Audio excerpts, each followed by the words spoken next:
respect to guns, I totally agree with Kamala Harris that we need to keep the guns out of the hands of criminals and people that are mentally unstable. But according to the state auditor, she's failed to do that with her policies as Attorney General. The reality is I've taken more guns out of the hands of people who don't legally deserve to have them in the state of California than anybody, and I'm proud of that. Well, that's I'm proud of the work. I'm proud of the work that we have done.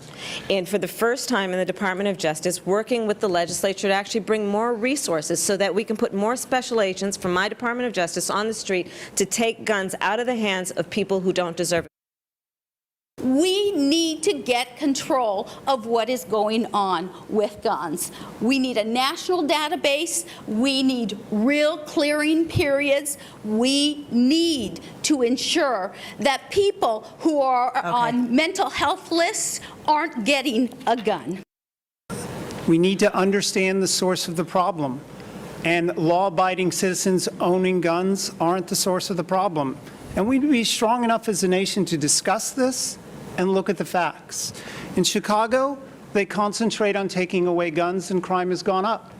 But under Giuliani in New York, they concentrated on crimes and criminals, and crime went down, and gun violence went down.